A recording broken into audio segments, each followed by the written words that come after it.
ನಮಸ್ಕಾರ, ನಾನು ಕಾವ್ಯ. ಅಸ್ತ್ರ ಗ್ರೂಪ್ ಪ್ರೆಸೆನ್ಸ್ ಸುದ್ದಿಗೊಂದು ಗುದ್ದು ನೇರ ಪ್ರಸಾರದ ಕಾರ್ಯಕ್ರಮಕ್ಕೆ ಸ್ವಾಗತ. Powered by Mukund MGM reality, ಸಾಪ್ರಾಜಕರಾಗಿ BTG enterprises, master planner groups. ಇಂದಿನ ಸುದ್ದಿಗೊಂದು ಗುದ್ದುವಿನ ವಿಚಾರ ಮುಳುಗುತ್ತಿರಲಿ ಮಂಗಳೂರು. ಈ ಬಗ್ಗೆ ಒಂದು ವರದಿ ಇದೆ, ನೋಡ್ಕೊಂಡು ಬರೋಣ.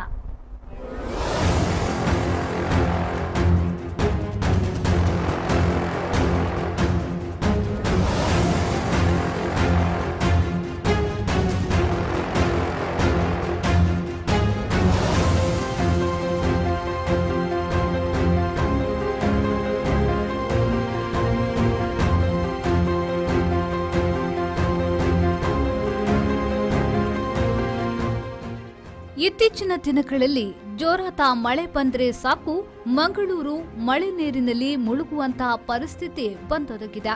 ಮಂಗಳೂರು ಕೂಡ ಬೆಂಗಳೂರು ನಗರದಂತೆ ಅಯೋಮಯ ಸ್ಥಿತಿಗೆ ತಲುಪುವ ಹಂತಕ್ಕೆ ತಲುಪಿದೆ. ಮಂಗಳೂರು ನಗರದ ಹೃದಯ ಭಾಗವಾದ ಪಂಪೆಲ್ ಮತ್ತು ಕೊಟ್ಟಾರ ಚೌಕಿ ಪ್ರದೇಶಗಳು ಮಳೆಗಾಲದ ಸಂದರ್ಭದಲ್ಲಿ ಮುಳುಗುವುದು ಸರ್ವೇ ಸಾಮಾನ್ಯವಾಗಿ ಬಿಟ್ಟಿದೆ.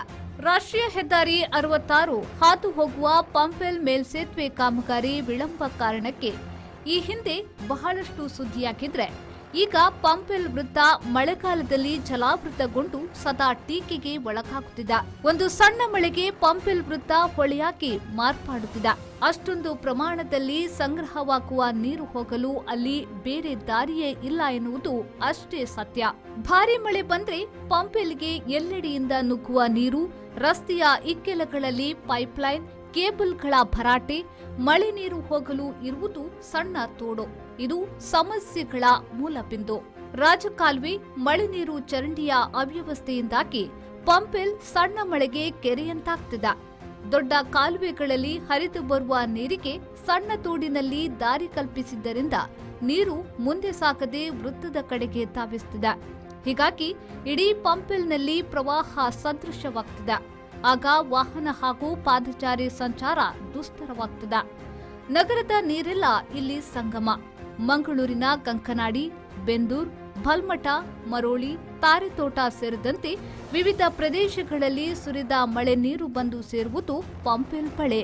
ಅಲ್ಲಿಂದ ಒಂದೇ ರಾಜಕಾಲುವೆಯಲ್ಲಿ ಉಜ್ಜೋಡಿ, ಜಪ್ಪಿನಮುಕುರು ಮೂಲಕ ನೇತ್ರಾವತಿ ನದಿ ಸೇರುತ್ತದೆ.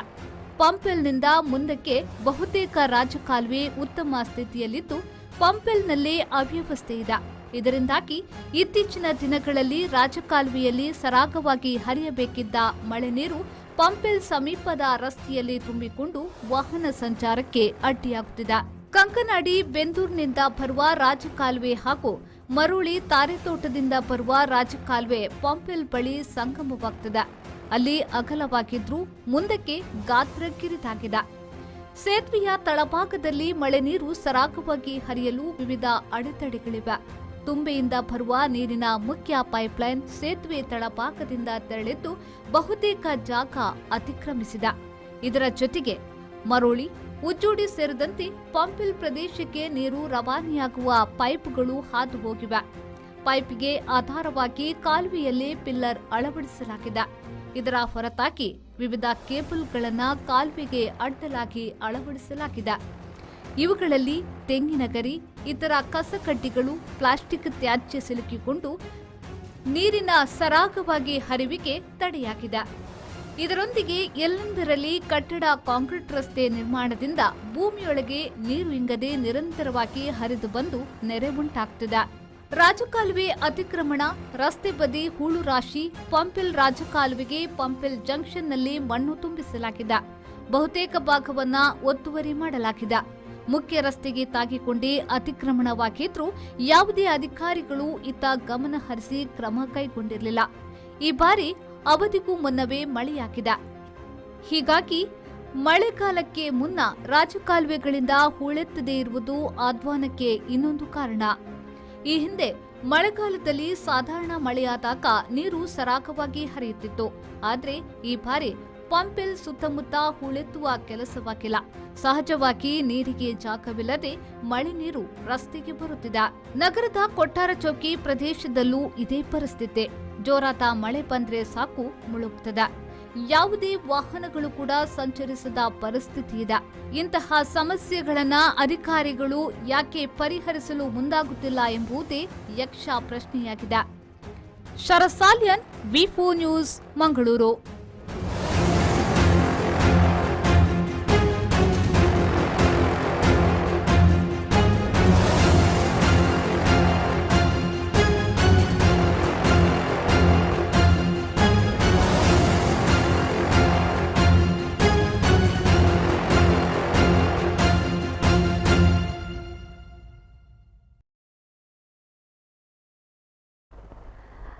ಸುದ್ದಿಗೊಂದು ಗುದ್ದುವಿನ ಇವತ್ತು ನಮ್ಮ ಜೊತೆ ಹಿರಿಯ ಪತ್ರಕರ್ತರಾದ ಮೋಹನ್ ಬೋಳಂಗಡಿ ಅವರಿದ್ದಾರೆ. ಸರ್, ಕಾರ್ಯಕ್ರಮಕ್ಕೆ ಆತ್ಮೀಯವಾಗಿ ಸ್ವಾಗತ. ಸರ್, ಏನು 3 ಗಂಟೆ ಬಿಟ್ಟು ಬಿಡದೆ ಮಳೆ ಸುರಿದರೆ ಸಾಕು ಮಂಗಳೂರು ಮುಳುಗುವಂತಹ ಪರಿಸ್ಥಿತಿ ಬಂದೊದಗ್ತದೆ. ಮುಖ್ಯವಾಗಿ ನಗರದ ಹೃದಯ ಭಾಗವಾದ ಪಂಪೆಲ್ ವೃತ್ತ ಏನು ಪ್ರತಿ ಮಳೆಗೆ ಮುಳುಗುವ ಪರಿಸ್ಥಿತಿ ಇದೆ. ಇದಕ್ಕೆ ಕಾರಣ ಏನಂತ ನೋಡಿ. ಪಂಪೆಲ್ ಎನ್ನುವಂಥ ಪ್ರದೇಶ ಹೆಸರು ಹೇಳ್ತದೆ, ಅದು ವೆಲ್ ಅಂತ ಹೇಳಿ, ಅಂದರೆ ಬಾವಿ ಅಂತ. ಆದ್ದರಿಂದ ಅದು ತಗ್ಗು ಪ್ರದೇಶ. ಆ ಕಡೆ ನಾಗುರಿ ಭಾಗ ಇರ್ಬೋದು, ಈ ಕಡೆ ಕಂಕನಾಡಿ ಭಾಗ ಇರ್ಬೋದು, ಈ ಕಡೆ ನಿಮಗೆ ನಂತೂರು ಭಾಗ ಇರ್ಬೋದು, ಆ ಕಡೆ ಉಜ್ಜೋಡಿ ಭಾಗ ಇರ್ಬೋದು. 4 ಕಡೆಗಳು ಎತ್ತರ ಪ್ರದೇಶಗಳು. ಸಹಜವಾಗಿಯೇ ನೀರಿನ ಹರಿವು ಮೇಲಿನ ಪ್ರದೇಶದಿಂದ ಕೆಳಗಿನ ಪ್ರದೇಶಕ್ಕೆ ಹರಿವಿರ್ತದೆ. ಅದರಿಂದಾಗಿ ಎಲ್ಲ ಕಡೆಯ ನೀರು ಬಂದು ಪಂಪೆಲ್ಲಿಗೆ ಸೇರುವಂಥದ್ದು. ಈ ಹಿಂದೆ ಅಲ್ಲಿ ದೊಡ್ಡದಾದ ಒಂದು ಬಾವಿ ಇದ್ದಿರ್ಬೋದು, ಅಲ್ಲೊಂದು ಕೆರೆ ಇದ್ದಿರ್ಬೋದು, ಇಲ್ಲದ್ರೆ ಒಂದು ನೀರು ನಿಲ್ಲುವಂಥ ಜಾಗ ಇರ್ಬೋದು, ಅಂತಹ ಜಾಗ ಇದ್ದಿರ್ಬೋದು. ಅದರ ನಂತರ ಅದು ಡೆವಲಪ್ ಆಗುವಾಗ ಅದೊಂದು ಸಮತಟ್ಟಾದ ಪ್ರದೇಶವಾಯಿತು, ಮತ್ತು ಮಂಗಳೂರಿನ ಹೆಬ್ಬಾಗಿಲು ಆಯಿತು. ಆದ್ದರಿಂದಾಗಿ ಅಂತಹ ಪ್ರದೇಶದಲ್ಲಿ ಯಾವುದೇ ಸಂದರ್ಭದಲ್ಲಿ ನೆರೆ ಬಂದರೂ, ನೀರು ಬಂದರೂ, ಮಳೆ ನೀರೇ ಅಲ್ಲಿ ನಿಂತು ಅಲ್ಲಿ ನೆರೆಯ ಪರಿಸ್ಥಿತಿ ಸೃಷ್ಟಿಯಾಗುವುದು.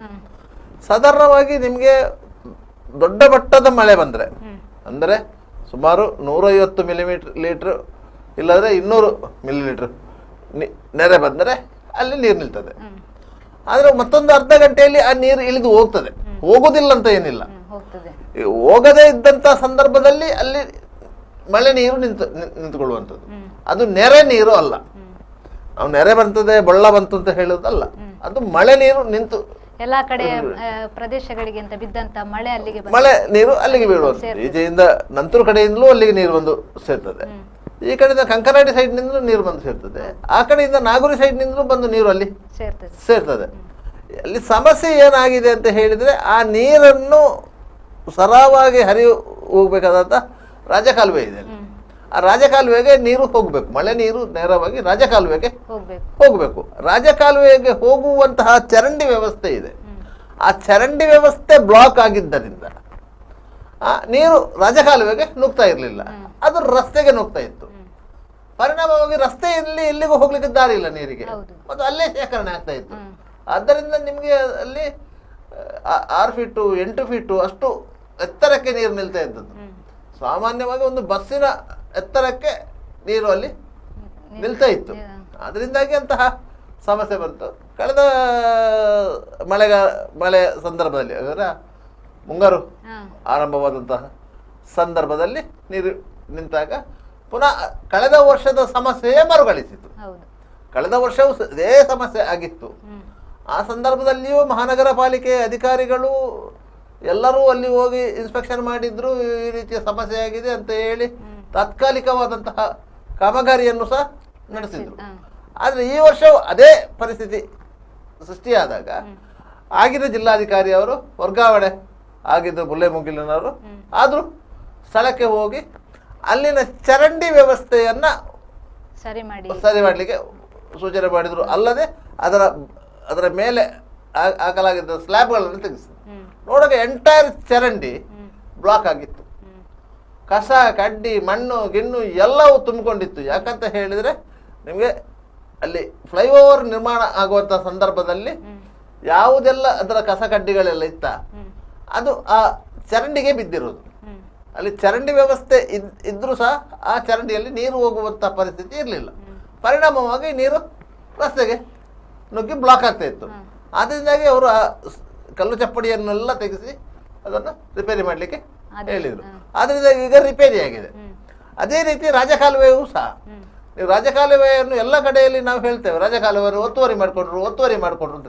ಒತ್ತುವರಿ ಮಾಡಿಕೊಂಡದ್ದಲ್ಲ, ಅದು ಸಹಜವಾಗಿಯೇ ಅಲ್ಲಿ ಒತ್ತುವರಿ ಆದದ್ದು.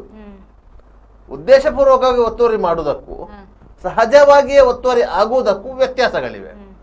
ನೀವು ಅಲ್ಲಿ ರಾಜಕಾಲುವೆಗೆ ಬಿದ್ದಂಥ ಮಣ್ಣು ಮತ್ತಿತರ ಕಸಕಡ್ಡಿಗಳನ್ನು ಹಲವಾರು ವರ್ಷಗಳಲ್ಲಿ ಎತ್ತದೇ ಇದ್ರೆ ಅದು ಅಲ್ಲಿಯೇ ಗಟ್ಟಿ ಆಗ್ತದೆ, ಅದು ಹಾಗೆ ಒತ್ತುವರಿ ಆದಂತೆ ಕಾಣ್ತದೆ. ಮತ್ತೆ ಅದನ್ನು ಯಾರಾದ್ರೂ ಪಕ್ಕದ ಬಿಲ್ಡಿಂಗ್ನವರ ಪಕ್ಕದ ಜಮೀನಿನವರ ಅದನ್ನು ಉಪಯೋಗ ಮಾಡ್ಕೊಂಡು ಹೋಗ್ತಾರೆ, ಅಲ್ಲಿಗೆ ಅದು ಗಟ್ಟಿ ಆಗ್ತದೆ. ಅದರಿಂದಾಗಿ ರಾಜಕಾಲುವೆಯನ್ನು ಉದ್ದೇಶಿತ ರೀತಿಯಲ್ಲಿ ಒತ್ತುವರಿ ಮಾಡಿಕೊಳ್ಳುವುದಲ್ಲ, ಅದು ಒತ್ತುವರಿ ಆಗುವುದು ಆಟೋಮೆಟಿಕಲಿ. ಅದರಿಂದಾಗಿ ಅಂತಹ ಪರಿಸ್ಥಿತಿ. ರಾಜಕಾಲುವೆಯನ್ನು ನೀವು ಹೂಳೆತ್ತುವುದು ಅದು ಕಾಮಗಾರಿ ಮಾಡ್ತಾರೆ, ಅದರ ಮಣ್ಣನ್ನೆಲ್ಲ ಎತ್ತಾರೆ, ಅದರ ಪಕ್ಕದಲ್ಲಿ ಹಾಕ್ತಾರೆ. ಅದೇನಾಗ್ತದೆ, ಮಳೆ ಬಂದ ಕೂಡಲೇ ಆ ಮಣ್ಣು ಪುನಃ ಹೋಗಿ ಬೀಳುವುದು ರಾಜಕಾಲುವೆಗೆ. ಅಲ್ಲಿಂದ ಅದು ಮುಂದಕ್ಕೆ ಹೋಗೋದಿಲ್ಲ. ಅದು ಮುಂದಕ್ಕೆ ಹೋಗಿ ಆ ಮಣ್ಣುಗಳೆಲ್ಲ ನೀರಿನಲ್ಲಿ ಸರಿದುಕೊಂಡು ಹೋದ್ರೆ ಅದು ಹೋಗಿ ಸಮುದ್ರಕ್ಕೆ ಸೇರೋದ ಮತ್ತೆಲ್ಲ ಸೇರೋದಾದ್ರೆ ನಿಮ್ಮ ರಾಜಕಾಲುವೆಯಲ್ಲಿ ಅಷ್ಟು ದೊಡ್ಡ ಸಮಸ್ಯೆ ಆಗೋದಿಲ್ಲ. ಆದರೆ ರಾಜಕಾಲುವೆಯಲ್ಲಿ ಅದನ್ನು ಹೂಳೆತ್ತುವುದಿಲ್ಲ, ಅದನ್ನು ನಿರ್ವಹಣೆ ಮಾಡುವುದಿಲ್ಲ. ಇದೆಲ್ಲ ಕೆಲಸ ಯಾರ್ದು? ಮಹಾನಗರ ಪಾಲಿಕೆಯವರು ಮಾಡಬೇಕು.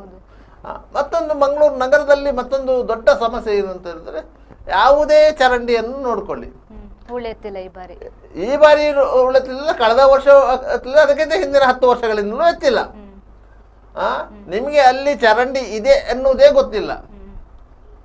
ಆದ್ದರಿಂದ ನೀವು ಸುರಿವಿಗೆ ಆ ರಸ್ತೆಯನ್ನು ಅಗಲ ಮಾಡಿದ್ದೀರಿ, ಕಾಂಕ್ರೀಟೀಕರಣ ಮಾಡಿದ್ದೀರಿ, ಸುಂದರ ಮಾಡಿದ್ದೀರಿ, ಚೆನ್ನದ ಮೀಡಿಯಂಗಳಿವೆ, ಎಲ್ಲವೂ ಇದೆ. ಸಮಸ್ಯೆ ಇರುವುದು ಚರಂಡಿದ್ದು. ಚರಂಡಿಯನ್ನು ಹೂಳೆತ್ತಲೇ ಇಲ್ಲ, ಪರಿಣಾಮವಾಗಿ ನೀರು ಅದರೊಳಗೆ ಹೋಗುವುದೇ ಇಲ್ಲ, ಎಲ್ಲ ರಸ್ತೆಯಲ್ಲಿ ಹರಿತಿದೆ. ಒಂದು ರಸ್ತೆಯಲ್ಲಿ ಏನು ಮಾಡ್ಬೇಕಂತ ಹೇಳಿ, ಒಂದು ರಸ್ತೆಯಲ್ಲಿ ಚರಂಡಿಗೆ ನೀರು ಹೋಗುವಂತ ವ್ಯವಸ್ಥೆಯನ್ನು ಮಾಡಬೇಕು. ಸುಮಾರು ಒಂದು 30 ಮೀಟರ್ ಇಲ್ಲ 50 ಮೀಟರ್ ರಸ್ತೆಯಲ್ಲಿ ಒಂದು ಕೌಕ್ಯಾಚರ್ ಅಂತ ಹಾಕಬೇಕು. ರಸ್ತೆ ಮೇಲೆ ಬಿದ್ದ ನೀರು ಹೋಗ್ಬೇಕಲ್ಲ, ಬದಿಗೆ ಹಿಂಬದಿಯಲ್ಲಿ ಮುಂದಗಡೆ ಎಲ್ಲಿ ಬಿದ್ದ ನೀರುಗಳಾದ್ರೆ ವಿಷಾಣುಗಳು. ಈಗ ರಸ್ತೆ ಮೇಲೆ ಬಿದ್ದ ನೀರು ಎಲ್ಲಿ ಹೋಗಬೇಕು ಅಂತ ಹೇಳಿ, ಅದು ರಸ್ತೆಯ ಬದಿಯಲ್ಲೇ ಹರಿದುಕೊಂಡು ಹೋಗ್ಲೇಬೇಕು.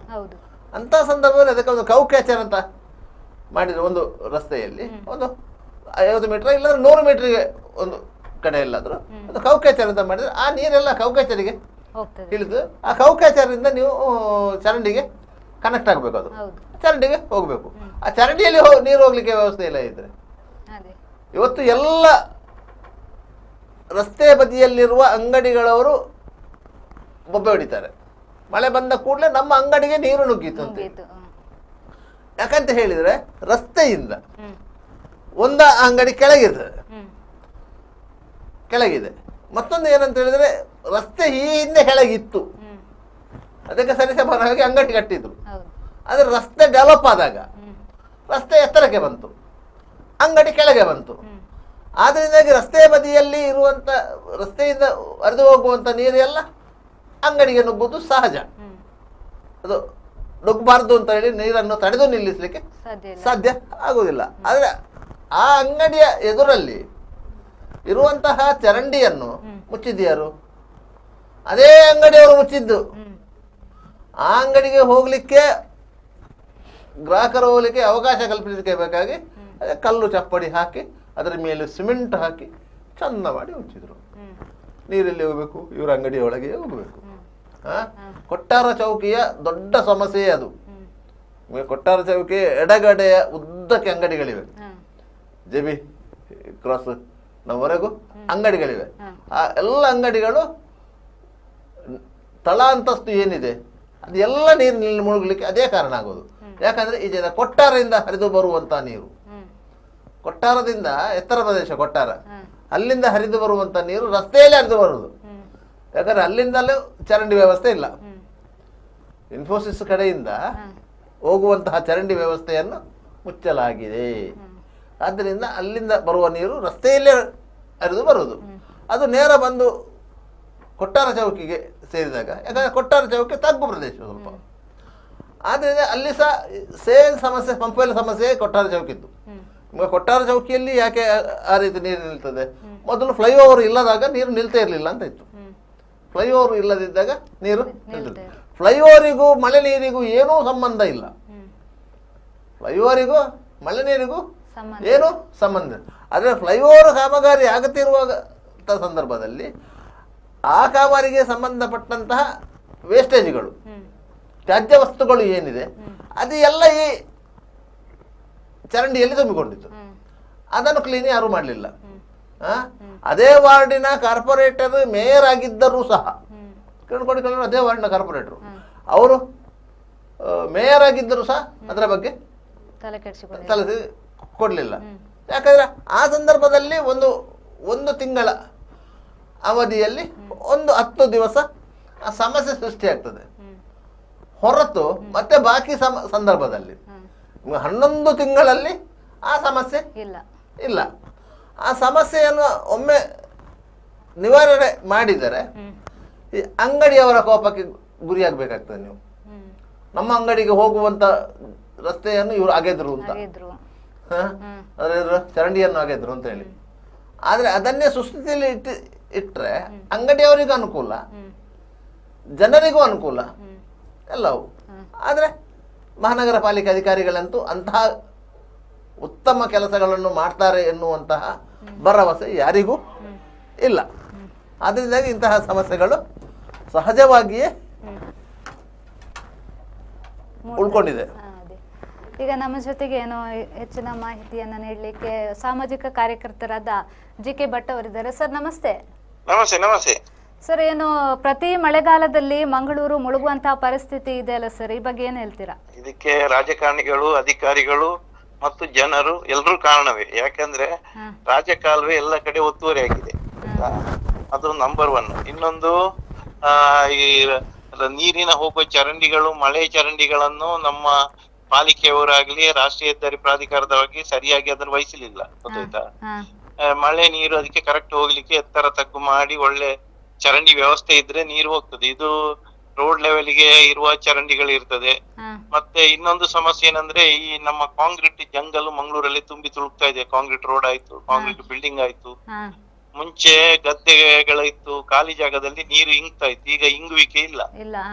ಅದರಿಂದಾಗಿ ಒಂದು 30% ಮಳೆ ನೀರು ರಾಜಕಾಲುವೆಯಲ್ಲಿ ತೋಡಲ್ಲಿ ಜಾಸ್ತಿ ಹೋಗ್ತಾ ಇದೆ. ಮತ್ತೆ ಕೊನೆಯದಾಗಿ ಹೇಳ್ತೇನೆ, ನಮ್ಮ ತಲೆ ಇಲ್ಲದ ಬುದ್ಧಿವಂತ AC ರೂಮ್ ಅಲ್ಲಿ ಕೂತು ಇಂಜಿನಿಯರ್ಗಳು ಪ್ಲಾನ್ ಮಾಡ್ತಾರೆ. ಅದು ದೊಡ್ಡ ಸಮಸ್ಯೆ. ನೋಡಿ, ಮುಂಚೆ ಎಲ್ಲ ಹಳೆ ಕಾಲದಲ್ಲಿ ರೋಡ್ ಮಾಡುವಾಗ ನಡುವೆ ಎತ್ತರ 2 ಸೈಡ್ ಚರಂಡಿ ಇತ್ತು. ಈಗ ರೋಡ್ ಮತ್ತು ಚರಂಡಿ ಒಂದೇ ಲೆವೆಲ್ ಮಾಡಿ ಮಳೆ ಬಂದ್ರೆ ನೀವು MG ರೋಡ್ ನೋಡ್ಬೋದು, ಹಂಪನಗಟ್ಟೆ ಕೇಸರ ರೋಡ್ ನೋಡ್ಬೋದು, ಬನ್ಸ್ ಹಾಸ್ಟೆಲ್ ಎಲ್ಲಾ ಕಡೆ ರಸ್ತೆ ಮತ್ತು ಚರಂಡಿ ಒಂದೇ ಮಾಡಿದ್ದಾರೆ. ಅದು ನಮ್ಮ ದೌರ್ಬಲ್ಯ. ಇದನ್ನು ನೋಡಿಕೊಂಡು ನಮ್ಮ ರಾಜಕಾರಣಿಗಳಾಗ್ಲಿ ಕಾರ್ಪೊರೇಟರ್ಗಳಾಗ್ಲಿ ಜನರು ಸುಮ್ಮನೆ ಇದ್ದಾರೆ. ಅದು ಇನ್ನೊಂದು ವಿಚಿತ್ರ ಆಗಿದೆ. ಹಾಗಾಗಿ ಎಲ್ರೂ ಇದಕ್ಕೆ ಕಾರಣರಂತೇಳಿ ನಾನು ಹೇಳ್ತಾ ಇದ್ದೇನೆ. ನಾನು ಈ ಪಂಪಲ್ಲಿ ನೆರೆ ಸಮಸ್ಯೆಗೆ ನಮ್ಮ ಹತ್ರ ಪರಿಹಾರ ಉಂಟು, ಅದು ಕೇಳಲಿಕ್ಕೆ ನಮ್ಮ ರಾಜಕಾರಣಿಗಳಾಗ್ಲಿ ನಮ್ಮ ಇಂಜಿನಿಯರ್ಗಳಾಗ್ಲಿ ಯಾರಿಗೂ ತಯಾರಿಲ್ಲ. ಆಗಿದ್ದ ಸಮಸ್ಯೆ ಏನ್ ಮಾಡೋದು ಹೇಳಿ? ಇದು ಅಂದ್ರೆ ಈ ಬಾರಿ ಏನಂದ್ರೆ ಮಹಾನಗರ ಪಾಲಿಕೆಗೆ ಆಡಳಿತ ಕೂಡ ಇಲ್ಲ. ಆ ನಿಟ್ಟಿನಲ್ಲಿ ಇದು ಅವಧಿಗೆ ಮುಂಚೆ ಮಳೆ ಬಂದ್ರು ಕೂಡ ಯಾವುದೇ ಅಧಿಕಾರಿಗಳು ಎಚ್ಚೆತ್ತುಕೊಂಡಿಲ್ಲ. ಆಡಳಿತಾಧಿಕಾರಿ ಇಲ್ಲದಲ್ಲ, ಇದೀಗ 3-4-5 ವರ್ಷದಿಂದ ಬರ್ತಾ ಉಂಟು. ಆಡಳಿತ ಇರುವಾಗ ಇವ್ರು ಎಂತ ಮಾಡಿದ್ದಾರೆ ನೋಡಿ. ಒಂದು ದೂರಾಲೋಚನೆ ಬೇಕು. ದೂರಾಲೋಚನೆ ಅಂದ್ರೆ ಫ್ಯೂಚರ್ ಅಲ್ಲಿ ಮಳೆ ಬಂದ್ರೆ ಏನಾಗ್ತದೆ. ಈಗ ಒಮ್ಮೆ ನೆರೆ ಬರುವಾಗ ಎಲ್ಲ ಇವರದ್ದು ನಾಟಕ, ಮೀಟಿಂಗು ಈಟಿಂಗು ನಡೀತದೆ. ಆ ನೆರೆ ಇಳಿದ ಮೇಲೆ ಇನ್ನೊಂದು ನೆರೆ ಬರೋ ತನಕ ಸುಮ್ಮನೆ ಇರ್ತಾರೆ. ಈಗ ನೋಡಿ, ಉದಾಹರಣೆ ಪಂಪಲ್ಲಿ ಒಮ್ಮೆ ಹೂಳು ತೆಗೆದ್ರು, ಈಗ ಪುನಃ ಮಳೆಗೆ ಹೂಳು ತುಂಬಿದೆ, ಇನ್ನು ಮಳೆ ಬಂದ್ರೆ ನೆರೆ ಬರ್ತದೆ. ಈ ಟೈಮ್ ಅಲ್ಲಿ ಮಳೆ ಕಮ್ಮಿ ಇರುವಾಗ ಹೂಳು ತೆಗೆದು ಅದನ್ನು ಕ್ಲಿಯರ್ ಮಾಡುವಂತ ಒಂದು ಇಚ್ಛಾಶಕ್ತಿ ನಮ್ಮ ಅಧಿಕಾರಿಗಳಿಗೆ ಇಲ್ಲ. ಹಾಗಾಗಿ ಇದು ತಪ್ಪು ಅಧಿಕಾರಿಗಳದ್ದು ಇದೆ, ಈಗ ಆಡಳಿತಾಧಿಕಾರಿ ಇಲ್ಲದ ತಕ್ಷಣ ಇದೇನು ಸಮಸ್ಯೆ ಪರಿಹಾರ ಆಗುದಿಲ್ಲ. ಅವರು ಇದ್ರು ಏನ್ ಮಾಡಿದ್ದಾರೆ? 5 ವರ್ಷ ಬಿಜೆಪಿ ಇರ್ಬೋದು, ಕಾಂಗ್ರೆಸ್ ಇರ್ಬೋದು, ಏನು ಮಾಡ್ಲಿಲ್ಲ ಯಾರು ಸಹ. ರಾಜಕಾಲುವೆಯನ್ನು ದೊಡ್ಡ ದೊಡ್ಡ ವ್ಯಕ್ತಿಗಳು, ದೊಡ್ಡ ದೊಡ್ಡ ಬಿಲ್ಡರ್ಗಳು, ದೊಡ್ಡ ದೊಡ್ಡ ಹಾಸ್ಪಿಟಲ್ ನವರು, ಅಂಗಡಿಯವರೆಲ್ಲ ಒತ್ತುವರಿ ಮಾಡಿದ್ದಾರೆ. ಮುಂಚೆ 50 ಅಡಿ ಇದ್ದ ರಾಜಕಾಲುವೆ ಈಗ 15 ಅಡಿ 20 ಅಡಿಗೆ ಬಂದಿದೆ. ಮತ್ತೆ ನೀರು ಎಲ್ಲಿ ಹೋಗುದು? ಮತ್ತೆ ರಾಜಕಾಲುವೆ ಎತ್ತರ ಆಳ ಇತ್ತು ಮುಂಚೆ, ಈಗ ಆಳ ಕಮ್ಮಿ ಆಗಿದೆ. ಸ್ವಲ್ಪ ಮಳೆಗೂ ಉದಾಹರಣೆಗೆ MG ರೋಡ್ ಅಲ್ಲಿ ಕುಡಿಯಲ್ಗುತ್ತು ಈಸ್ಟ್ ವೆಸ್ಟ್ ಅಲ್ಲೆಲ್ಲ ಸಣ್ಣ ಮಳೆಗೂ ನೀರು ಮೇಲೆ ಬಂದು ಉಕ್ಕಿ ಹರಿತಾ ಉಂಟು. ಇದು ಬಹುಶಃ ಇದಕ್ಕೆ ಪರಿಹಾರ ಕಷ್ಟ ಅಂತ ನನ್ನ ಅಭಿಪ್ರಾಯ. ಯಾಕಂದ್ರೆ ಇದು ಇಚ್ಛಾಶಕ್ತಿ ನಮ್ಮ ಅಧಿಕಾರಿಗಳಿಗೂ ಇಲ್ಲ, ರಾಜಕಾರಣಿಗಳಿಗೂ ಇಲ್ಲ.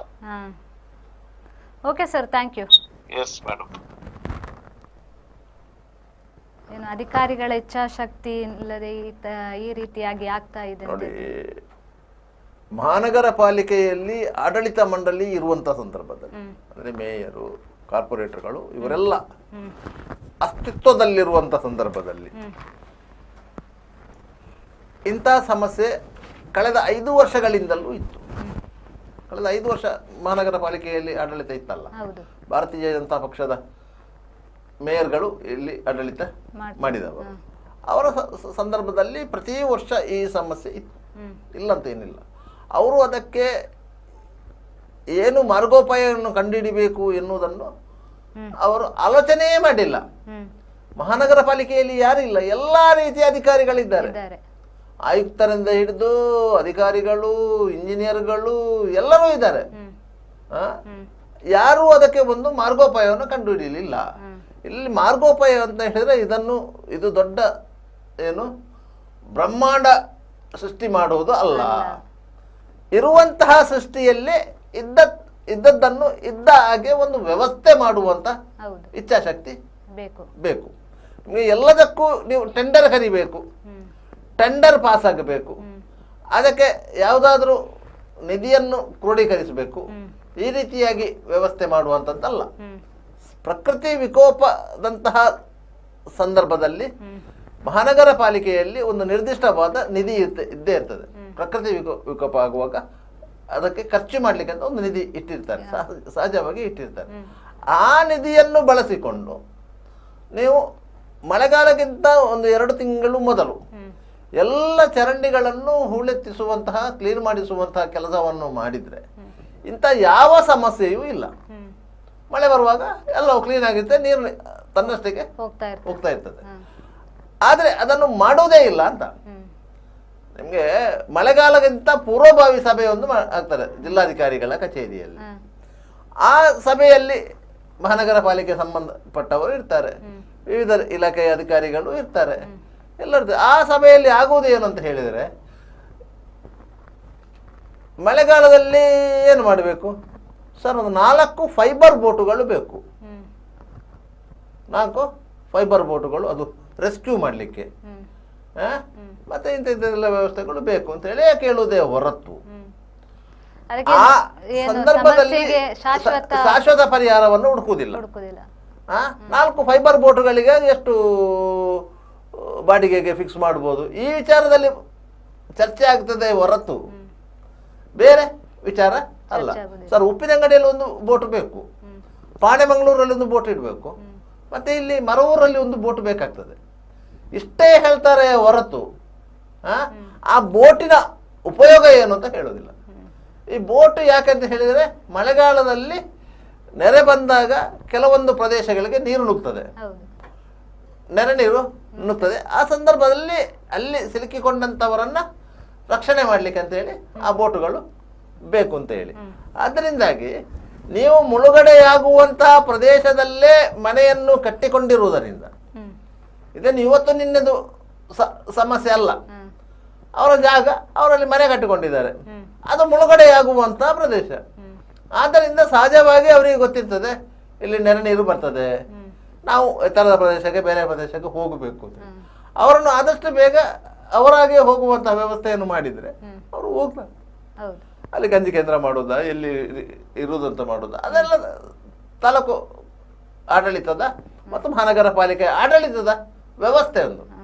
ಈಗ ಪಾಣೆಮಂಗಳೂರಲ್ಲಿ ಆಲಡ್ಕ ಅಂತ ಒಂದು ಪ್ರದೇಶ ಇದೆ, ಪೇಟೆ ಒಳಗೆ ಇದೆ. ಅಲ್ಲಿ ಒಂದು ಮಿಲಿಟರಿ ಗ್ರೌಂಡ್ ಇತ್ತು, ಆಯ್ತಾ. ಅದರ ಪಕ್ಕದಲ್ಲಿ ಒಂದು ತೋಡು ಇದೆ. ಆ ತೋಡು ಬಂದು ನೇತ್ರಾವತಿ ನದಿಗೆ ಸೇರ್ತದೆ. ಆ ಮಿಲಿಟರಿ ಗ್ರೌಂಡ್ನ ಅರ್ಧ ಭಾಗದಲ್ಲಿ ಜ್ಯೋತಿ ಕನ್ಸ್ಟ್ರಕ್ಷನ್ ಕಂಪನಿಯವರ ಈ ವಿದ್ಯುತ್ ಕಂಬಗಳನ್ನು ಉತ್ಪಾದಿಸುವಂತಹ ಒಂದು ಘಟಕ ಇದೆ, ಆಯ್ತಾ. ಅದು ಅರ್ಧ ಭಾಗ ಆಟದ ಮೈದಾನ, ಅದು ಅಲ್ಲಿ ಎಲ್ಲರೂ ಆಟ ಆಡುವಂತ ಮೈದಾನ, ಆಲಡ್ಕ ಮೈದಾನ ಅಂತ ಹೆಸರು ಅದಕ್ಕೆ. ಅದು ಮಿಲಿಟರಿ, ಆ್ಯಕ್ಚುಲಿ ಅದು ಮಿಲಿಟರಿ ಗ್ರೌಂಡು. ಅದು ಯಾವುದಕ್ಕೂ ಉಪಯೋಗ ಕೊಡುವಂತಿಲ್ಲ. ಈಗ ನಿಮ್ಮ ಮೂಡಬಿದ್ರೆ ಸ್ವರಾಜ ಮೈದಾನ ಹೇಗೆ ಮಿಲಿಟರಿ ಗ್ರೌಂಡ, ಅದೇ ರೀತಿ ಅದು ಮಿಲಿಟರಿ ಗ್ರೌಂಡ್ ಆಗಿತ್ತು. ಅಂತಹ ಗ್ರೌಂಡಲ್ಲಿ ಅರ್ಧ ಭಾಗವನ್ನು ವಿದ್ಯುತ್ ಕಂಬಗಳ ನಿರ್ಮಾಣಕ್ಕಾಗಿ ಲೀಸ್ ಆಧಾರದಲ್ಲಿ ಜೊತೆ ಕಂಪನಿಗೆ ಕೊಟ್ಟಿರುವಂಥದ್ದು. ಅರ್ಧ ಭಾಗ ಖಾಲಿ ಇತ್ತು. ಆದರೆ ಕೆಲವು ಸಮಯಗಳ ಹಿಂದೆ ಏನಾಯಿತು ಅಂತ ಹೇಳಿದ್ರೆ, ಅಷ್ಟೂ ಜಾಗಕ್ಕೆ ಆ ಕಂಪನಿಗೆ RTC ಆಯಿತು. ಅದು ಕಾನೂನು ಬಾಹಿರ. ಮಿಲಿಟರಿ ಗ್ರೌಂಡನ್ನು ಒಂದು ಸಂಸ್ಥೆಗೆ RTC ಮಾಡಿದ್ದು ಕಾನೂನು ಬಾಹಿರ. ಅವರು ಇಡೀ ಕಾಂಪೌಂಡ್, ಇಡೀ ಮೈದಾನಕ್ಕೆ ಬೇಲಿ ಆಗಲಿಕ್ಕೆ ಬರುವಾಗ ಅಲ್ಲಿನ ಸ್ಥಳೀಯ ಯುವಕರು ಅಬ್ಜೆಕ್ಷನ್ ಮಾಡಿದರು. ಅದು ಇನ್ನು ಸರ್ಕಾರಿ ಅಧಿಕಾರಿಗಳು ಮಾಡಿದಂಥ ಬಾನಗಡಿಗಳು, ಕಾನೂನನ್ನು ಮೀರಿ ಅದಕ್ಕೆ RTC ಮಾಡಿದ್ದು, ಇನ್ನು ಬಯಲಿಗೆ ಬರುವುದು ಬೇಡ ಅಂತೇಳಿ ಹಾಗೆ ಮುಂದುವರಿತದ್ದು. ಆ ಖಾಲಿ ಜಾಗದಲ್ಲಿ ಏನು ಮಾಡಿದರು ಅಂತ ಹೇಳಿದರೆ, ಅದು ವರ್ಷಕ್ಕೆ ನಿಮಗೆ 3 ತಿಂಗಳಲ್ಲಿ, ಮಳೆ ಬರುವಂಥ 3 ತಿಂಗಳಲ್ಲಿ 2 ತಿಂಗಳು ನೀರು ನಿಲ್ತದೆ. ಕನಿಷ್ಠ 2 ತಿಂಗಳು ನೀರು ನಿಲ್ತದೆ. ಅಲ್ಲಿ ಕೆಲವರು ಮನೆ ಕಟ್ಟಿಕೊಂಡು ಕೂತರು. ನೀರು ನಿಲ್ಲುವಂಥ ಜಾಗದಲ್ಲೇ ಮನೆ ಕಟ್ಟಿಕೊಂಡು ಕೂತರು. ಅಲ್ಲಿ ಒಂದು ಕೆಲವು ಮನೆ ಕಟ್ಟಿದ್ದಾರೆ, ಒಂದು ಗ್ಯಾರೇಜ್ ಇದೆ, ಇಂಥದ್ದೆಲ್ಲ ಇದೆ. ನೀರು ಸಹಜವಾಗಿ ನಿಲ್ತದೆ. ಆದ್ದರಿಂದ ಅಲ್ಲಿ ಮಳೆ ಬಂದ ಕೂಡಲೇ ಅವರನ್ನು ಅಲ್ಲಿಂದ ಬೇರೆ ಕಡೆಗೆ ಪುನರ್ವಸತಿ ಕಲ್ಪಿಸುವಂಥ ಕೆಲಸವನ್ನು ತಾಲೂಕಾಡಳಿತ ಮಾಡ್ತಾ ಇದೆ. ಈಗ ಅಲ್ಲಿ ಅವರು ಮನೆ ಕಟ್ಟಿದ್ದೇ ನೀರು ನಿಲ್ಲುವಂಥ ಜಾಗದಲ್ಲಿ. ಆದ್ದರಿಂದ ಅವರನ್ನು ನೀವು ಒಕ್ಕಲೆಬ್ಬಿಸುವುದು ಇದು ಪರಿಹಾರ ಅಲ್ಲ. ಯಾಕಂದ್ರೆ ಜಾಗವೇ ಅವರದಲ್ಲ, ಅವರಿಗೆ ಅಲರ್ಟಾಗಿರುವ ಜಾಗವೂ ಅವರದಲ್ಲ. ಇಂಥ ಸಮಸ್ಯೆಗಳು ಇದ್ದಿದೆ. ಇಂಥ ವಿಚಾರಗಳು ಹಲವಾರು ಕಡೆಗಳಲ್ಲಿ ಇವೆ. ಈಗ ನೀವು ಒಂದು ಮಾತಿದೆ, ಸ್ಮಶಾನದಲ್ಲಿ ಮನೆ ಕಟ್ಟಿ ಪ್ರೇತಗಳಿಗೆ ಅಂಜಿದಂತೆ ಅಂತ. ನೀವು ಕಟ್ಟಿದ್ದೀವಿ ಮನೆ ಸ್ಮಶಾನದಲ್ಲಿ, ನೀವು ಅಲ್ಲಿ ಪ್ರೇತ ಉಂಟು ನೀವು ಹೆದರಿದ ಹೇಗೆ, ಹೆದರುವುದು ಯಾಕೆ ಅಂತೇಳಿ ಅದು. ಮತ್ತೆ ಅದೇ ರೀತಿ ನೀರು ಬರುವ ಜಾಗದಲ್ಲೇ ನೀವು ಮನೆ ಕಟ್ಟಿದ್ದೀರಂತಂದ್ರೆ ನೀವು ನಮಗೆ ಸರ್ಕಾರ ವ್ಯವಸ್ಥೆ ಮಾಡಲಿಲ್ಲ ಅಂತ ಹೇಳುವುದು ಯಾಕೆ ಅಲ್ವಾ? ಆ ರೀತಿಯಾಗಿ ಇರುವಂಥದ್ದು. ಈಗ ಮಳೆಗಾಲದಂಥ ಸಂದರ್ಭದಲ್ಲಿ ಇಂತಹ ಸಮಸ್ಯೆಗಳು ಸೃಷ್ಟಿಯಾಗ್ತದೆ ಅಂತ ಹೇಳಿ ಜ್ವಲಂತ ನಿದರ್ಶನಗಳಿವೆ. ಕಳೆದ ಹಲವು ವರ್ಷಗಳಿಂದ ಮಂಗಳೂರಿನ ನಿರಂತರ ಸಮಸ್ಯೆ ಇದು. ನೀವು ಪಡೇಲ್ನಿಂದ ಬಜಲಿಗೆ ಹೋಗುವ ರಸ್ತೆಯಲ್ಲಿ ರೈಲ್ವೆ ಓವರ್ ಬ್ರಿಡ್ಜ್ ಆಗಿದೆ, ಅಂಡರ್ ಪಾಸ್ ಆಗಿದೆ. ಯಾಕಂದ್ರೆ ಹಿಂದೆ ಅಲ್ಲಿ ಅಂಡರ್ ಪಾಸ್ ಇರಲಿಲ್ಲ, ಅಲ್ಲಿ ಗೇಟ್ ಇತ್ತು.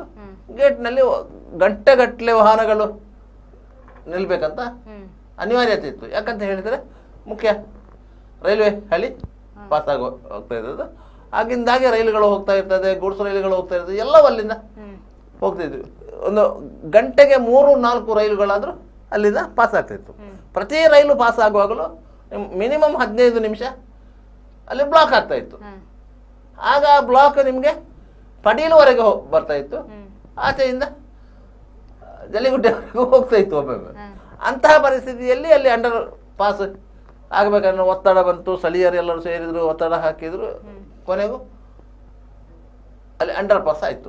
ನಳಿನ್ ಕುಮಾರ್ ಕಟೀಲ್ ಸಂಸದರಾಗಿದ್ದಂಥ ಸಂದರ್ಭದಲ್ಲಿ ರೈಲ್ವೆ ಇಲಾಖೆ ಮೇಲೆ ಒತ್ತಡ ಮಾಡಿ ಅದರಲ್ಲಿ ಅಂಡರ್ ಪಾಸ್ ಮಾಡಿದ್ರು.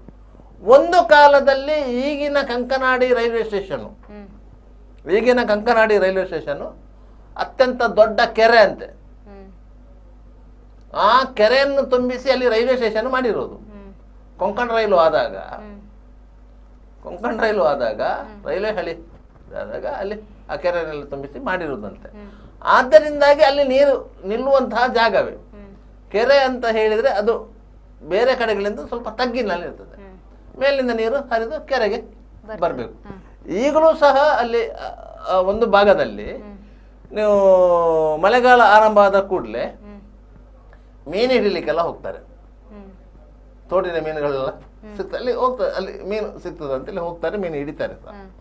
ಅಂತಹ ಪ್ರದೇಶದಲ್ಲಿ ನೀವು ರೈಲ್ವೆ ಹಳಿ ಹಾದಿ ಹೋಗಿದೆ, ಅಲ್ಲಿ ನೀವು ಅಂಡರ್ ಪಾಸ್ ಮಾಡಿದಾಗ ಅಂಡರ್ ಪಾಸ್ಗೆ ನೀರು ಇಳಿದು ಬರ್ತದೆ. ಆ ನೀರನ್ನು ಬೇರೆ ಕಡೆಗೆ ಕಳಿಸುವಂಥ ವ್ಯವಸ್ಥೆಯನ್ನು ಮಾಡಲಿಲ್ಲ.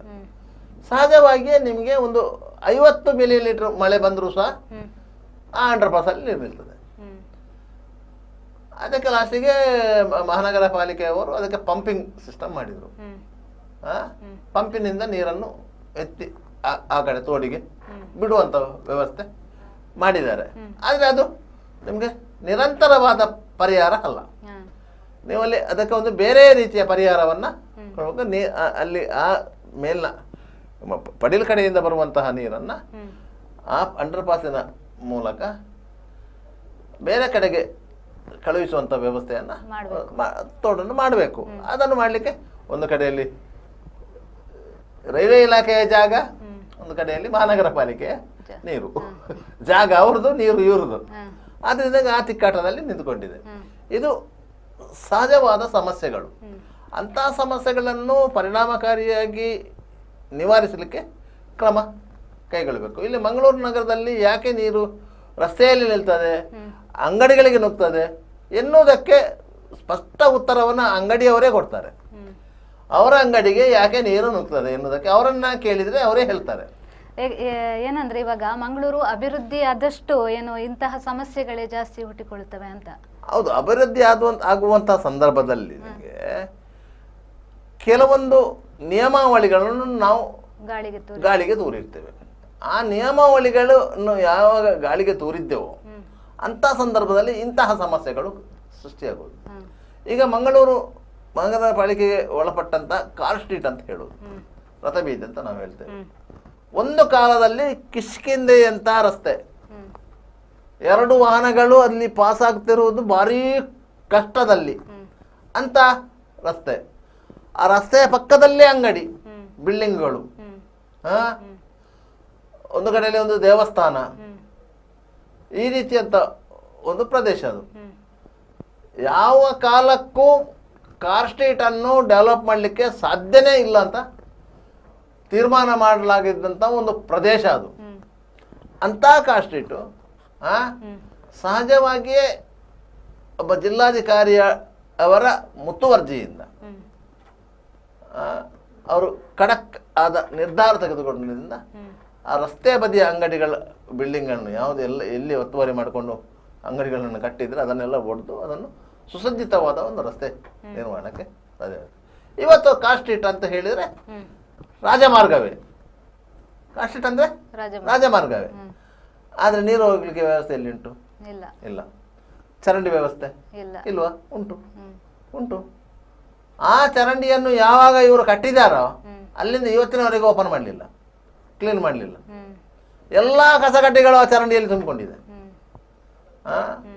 ಆ ಚರಂಡಿಯನ್ನು ಈಗ ನೀವು ಓಪನ್ ಮಾಡಿ ಆ ಕಸಗಡ್ಡಿಗಳನ್ನು ಕ್ಲಿಯರ್ ಮಾಡಿ ಆ ಅಂಗಡಿಯವರ ಹತ್ರವೇ ಹೇಳಿದರೆ, ನೋಡಿ ನಿಮ್ಮ ಎದುರಿನ ಚರಂಡಿಯನ್ನು ನೀವು ಕ್ಲೀನ್ ಮಾಡಿ, ಅದಕ್ಕೆ ಖರ್ಚು ವೆಚ್ಚ ಏನಾಗ್ತದೆ ಅದನ್ನು ನೀವು ಭರಿಸಬೇಕು.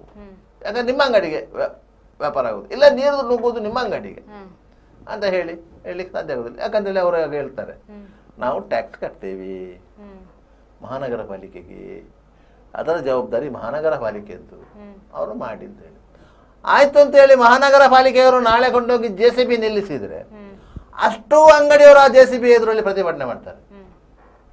ಯಾಕಂತ ಹೇಳಿದ್ರೆ ಅವರು ಕೆಲಸ ಶುರು ಮಾಡುವುದು ಯಾವಾಗ ಮತ್ತೆ ಅದನ್ನು ಕೊನೆ ಮಾಡುವುದು ಯಾವಾಗ ಅಂತ ಅವರಿಗೆ ಗೊತ್ತಿರುವುದಿಲ್ಲ. ಮಹಾನಗರ ಪಾಲಿಕೆ ಇಂಜಿನಿಯರ್ಗಳಿಗೆ ಆ ವಿಚಾರ ಗೊತ್ತಿರುವುದಿಲ್ಲ, ಯಾವಾಗ ಶುರು ಮಾಡಿ ಯಾವಾಗ ಮುಗಿಸಬೇಕು ಅಂತೇಳಿ. ಈಗ 1 ತಿಂಗಳಲ್ಲಿ ಆಗುವಂಥ ಕೆಲಸವನ್ನು ದಾಖಲೆ ಆಗಲೇಬೇಕು ಎನ್ನುವಂತಹ ಕಾರಣಕ್ಕಾಗಿ, ಅದು ಗಿನ್ನೆಸ್ ದಾಖಲೆಗಾಗಿ ಹೋಗಲಿ, ಲಿಮ್ಕಾ ಬುಕ್ ಆಫ್ ವರ್ಲ್ಡ್ ರೆಕಾರ್ಡ್ಗಾಗಿ ಹೋಗಲಿ, ಅಂತಿಂತೂ ನಾವು ಆ ರೆಕಾರ್ಡ್ ಮಾಡಿಯೇ ಮುಗಿಸುವುದಂತ ತೀರ್ಮಾನ ಮಾಡಿದವರು ಇದ್ದಾರೆ. ಯಾಕಂದರೆ 1 ತಿಂಗಳಲ್ಲಿ ಆಗುವ ಕೆಲಸವನ್ನು 1 ವರ್ಷದಲ್ಲಿ ಮಾಡಿದವರು ಇದ್ದಾರೆ, 10 ವರ್ಷದಲ್ಲಿ ಮಾಡಿದಂಥ ಸರ್ಕಾರಿ ಅಧಿಕಾರಿಗಳು ಇದ್ದಾರೆ, ಅಂತ ಇಲಾಖೆಗಳು ಇವೆ. ಆದ್ದರಿಂದಾಗಿ ನಾಳೆ ನಾವು ಚರಂಡಿ ಕ್ಲೀನ್ ಮಾಡ್ತೇವೆ ಅಂತೇಳಿ ಅಲ್ಲಿ JCBಯನ್ನು ನಿಲ್ಲಿಸಿದರೆ, ಕೆಲಸ ಶುರು ಮಾಡಿದರೆ ಅದರ ಎದುರಲ್ಲಿ ಪ್ರತಿಭಟನೆ ಮಾಡೋದು ಅಲ್ಲಿನ ಅಂಗಡಿಗಳ ಮಾಲೀಕರೇ. ಅದೇ ಅಂಗಡಿ ಮಾಲೀಕರ ಹತ್ರ ನೀವು ನಿಮ್ಮ ಅಂಗಡಿಯ ಎದುರಿನ ಬಿಲ್ಡಿಂಗಿನ ಎದುರಿನ ಚರಂಡಿಯನ್ನು ನೀವು ದುರಸ್ತಿ ಮಾಡಿಸಿ ಅಂತ ಹೇಳಿದರೆ ಅವ್ರು ಮಾಡೋದಿಲ್ಲ, ಅದು ಮಹಾನಗರ ಪಾಲಿಕೆ ಜವಾಬ್ದಾರಿ ಅಂತ ಹೇಳ್ತಾರೆ. ಇದು ಎಲ್ಲರ ಸಮಸ್ಯೆ, ಅವರಿಗೆ ಗೊತ್ತಿದೆ ಖಂಡಿತವಾಗಿ ಈ ಸಮಸ್ಯೆ ಇರುವುದು ವರ್ಷದಲ್ಲಿ 15 ದಿವಸ ಮಾತ್ರ. ಬಿಟ್ಟು ಸಮಸ್ಯೆಗಳು ಸೃಷ್ಟಿಯಾಗುವುದು. ಇಡೀ ಮಳೆಗಾಲದಲ್ಲಿ ನಮಗೆ ಒಂದು 15 ದಿವಸ ಸಮಸ್ಯೆ ಬರ್ತದೆ. ಬಿಟ್ಟು ಸಮಸ್ಯೆ ಸೃಷ್ಟಿಯಾಗುವುದು. ಇದನ್ನು ರಿಪೇರಿ ಮಾಡಲಿಕ್ಕೆ ಹೋದರೆ, ರಿಪೇರಿ ಮಾಡಲಿಕ್ಕೆ ಅವರು ರಿಪೇರಿ ಮಾಡಿದರೆ ಈ ರೀತಿಯ ಸಮಸ್ಯೆಗಳು ಆಗ್ತದಂತೇಳಿ. ಯಾಕಂತ ಹೇಳಿದರೆ ಯಾವುದೇ ಕಾಮಗಾರಿಯನ್ನು ಸರ್ಕಾರಿ ವ್ಯವಸ್ಥೆಗಳು ಕಾಲಮಿತಿಯೊಳಗೆ ಮುಗಿಸಿದಂತಹ ನಿದರ್ಶನಗಳು ಇಲ್ಲ. ಆದ್ದರಿಂದ ಎಲ್ಲ ರೀತಿಯ ಸಮಸ್ಯೆಗಳು ಆ ರೀತಿಯಲ್ಲಿ ಉದ್ಭವ ಆಗ್ತದೆ. ಇದು ಕೇವಲ ಒಂದು ಕಾಸ್ಟ್ನ ಸಮಸ್ಯೆ ಅಲ್ಲ. ನೀವು ಮಂಗಳೂರಿನ ಪ್ರತಿಯೊಂದು ಕಾಂಕ್ರೀಟಕದ ರಸ್ತೆ ಸಮಸ್ಯೆ, ನೀವು ಎತ್ತರದ ಜಾಗದಲ್ಲಿ ಏನು ಸಮಸ್ಯೆ ಆಗುವುದಿಲ್ಲ. ಆದರೆ ತಗ್ಗು ಪ್ರದೇಶದಲ್ಲಿಯೇ ಈ ಸಮಸ್ಯೆ ಆಗುವುದು. ಈ ಹಿಂದೆ ಇದ್ದಂತಹ ನೀರಿನ ಕೊಳವೆಗಳಾಗಲಿ, ನಿಮ್ಮ ಡ್ರೈನೇಜ್ ಕೊಳವೆಗಳಾಗಲಿ ಎಲ್ಲವೂ ಹಳೆ 20 ವರ್ಷದ 30 ವರ್ಷದ ಹಿಂದೆ ಆಗಿರುವಂಥದ್ದು. ಈಗೆಲ್ಲ ಅದನ್ನು ಬದಲಾವಣೆ ಮಾಡ್ತಾ ಇದ್ದಾರೆ. ಸ್ಮಾರ್ಟ್ ಸಿಟಿ ಅಂತ ಮೇಲೆ ಅದಕ್ಕೆ ಸರಿಯಾಗಿ ಬದಲಾವಣೆ ಮಾಡ್ತಾ ಇದ್ದಾರೆ. ಕೆಲವರಿಗೆ ಆಶಾಭಾವನೆ ಇರ್ಬೋದು, ಇನ್ನಾದರೂ ಇದು ಸರಿಯಾಗಬಹುದು ಅಂತ. ಖಂಡಿತವಾಗಿ ಇದು ಸರಿಯಾಗುವುದಿಲ್ಲ. ನೀವು ಕೊಳವೆ ಹಾಕಿದರೆ ಸಾಲದು, ಆ ಕೊಳವೆಗೆ ಬೇಕಾದಂಥ ಕನೆಕ್ಷನ್ ಅನ್ನು ಕೊಡಬೇಕು. ಮಳೆ ನೀರು ಹೋಗುವಂಥ ದಾರಿಯೇ ಬೇರೆ, ತ್ಯಾಜ್ಯ ಗುಂಡಿಗಳಿಂದ ಹೋಗುವಂತಹ ತ್ಯಾಜ್ಯಗಳೇ ಬೇರೆ, ಅದು ಹೋಗುವಂತ ವ್ಯವಸ್ಥೆಗಳೇ ಬೇರೆ. ಮಳೆ ಜೋರಾಗಿ ಮಳೆ ಬಂದು ನೀರು ಎಲ್ಲ ನಿಂತು ಮ್ಯಾನ್ ಹೋಲ್ಗಳಿಂದ, ರಸ್ತೆ ಮಧ್ಯದಲ್ಲಿರುವ ಮ್ಯಾನ್ ಹೋಲ್ಗಳಿಂದಲೇ ನೀರು ಬರ್ತಾ ಇರ್ತದೆ. ಹೌದು, ಈಗ ನೋಡಿ ಮ್ಯಾನ್ ಹೋಲ್ ನೀರು ಬರ್ತಾ ಇರೋದು ಯಾಕೆ? ಆ ಮ್ಯಾನ್ ಹೋಲ್ಗಳಿಗೆ ನೀವು ಮಳೆ ನೀರಿನ ಸಂಪರ್ಕವನ್ನು ಕೊಟ್ಟಿರೋದು. ಕಾರ್ಪೊರೇಟರ್ಗಳ ಕೇಳಿ ಅಂತ, ಅದು ಯಾಕೆ ಸಮಸ್ಯೆ ನೋಡಿ ಸರ್, ಅದು ಸಣ್ಣ ಒಂದು ಮಿಸ್ಸಿಂಗ್ ಲಿಂಕ್ ಆಗಿದೆ ಅಂತ.